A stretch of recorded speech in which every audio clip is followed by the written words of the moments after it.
What's up, guys? For today's video, I'm really excited to show you guys two new boat projects I'm getting started on the channel. These builds are going to be two completely polar opposites from one another and two things that I've never worked with before, so I'm really excited to take you guys on this journey as I learn a lot more about both of these topics. Over the summer, I had a ton of fun using the 1648 that I built over the winter. While that's not going away from the channel, I am really excited to introduce a couple new projects that I've already been working on, and I can't wait to get some videos out about. First things I wanted to go over is how I got these boats and what my plans are for them. All right, so what do you think the comments are going to be? You're nuts.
So that's the story of picking up the new fiberglass ProCraft fishing ski.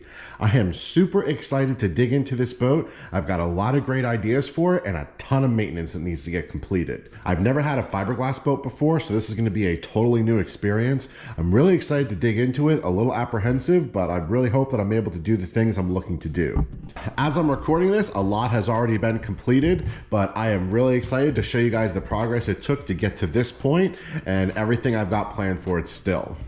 Now, with this boat aside, this one has a little different story. And this was actually a really crazy Facebook find. So I've been getting the idea on how I could build a 1 to 2 person fishing setup that doesn't require a trailer. So I started looking into like the bass tenders and the different plastic boats that you might be able to load in the back of your truck, maybe with like a tailgate extender. So that was kind of like my thought process on where I wanted to go, because I was really looking to see if I could build no trailer fishing setup.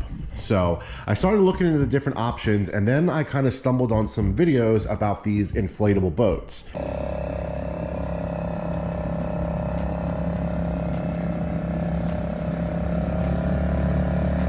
My only experience with these inflatable boats has been the Intex Excursion, if you guys have seen that before.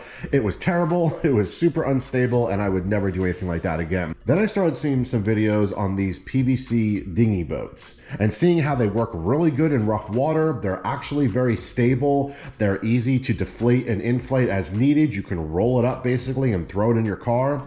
I thought, wow, if I could turn this into a really good fishing machine, what a great way for people to get on the water without needing a trailer. So that's the concept behind this build here. I'm going to get more into my plans and everything when I do a dedicated video for this boat as well as this boat here. But the reason I was able to pick this boat up is because a gentleman on Facebook Marketplace had actually ordered one from Amazon. There was some mistake and Amazon actually sent them two. So he was selling off his second one, and I got this for like literally half off the price you would buy it new. In the box there is all the parts that come with it. This is the aluminum floor version, not the inflatable floor version. I wanted to make sure I got an aluminum floor because that's going to help me on modifying it and all the other cool things I got planned for this. So as I said in here, you know, I've got the oars, the flooring, a whole bunch of different stuff. I haven't even really fully inflated this yet. This is just, you know, semi-inflated to see the size and what it looks like. I really want to get this out on the water before I dig in too much into it, just to see how the weight balance feels, how much space I'm going to actually have once I get the seats and everything in. The next thing I'm waiting to do on this boat is get a motor. Stay tuned for that.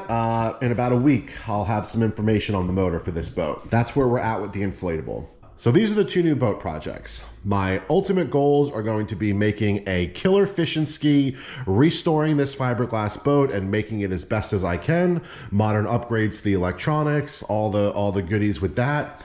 And then this is going to be a solo fishing machine that you don't need a trailer for, and it's going to be a super, super budget build. So everything about this boat is either going to be used or really, really affordable. So we might have to make some questionable decisions on this boat, but for what the goal is, I think it's going to come out really good. So which build are you guys more excited to see? The restoration of the fiberglass fishing ski or the no trailer, super budget inflatable fishing build? I'm really excited for both. I've had the fiberglass boat out a couple times and man, that thing rips. So that's fun in itself. Haven't done much with the inflatable yet, but I've got some really, really cool ideas for it. If you guys have any advice or any suggestions on where I take these builds, be sure to let me know. I've got a lot of great content coming out for them. I still got some more content coming out for the 1648 boat. That's not gone. That's just not in my garage right now. So keep an eye out for that. If you guys have any questions or suggestions, please leave a comment below and don't forget to subscribe. Thanks for watching.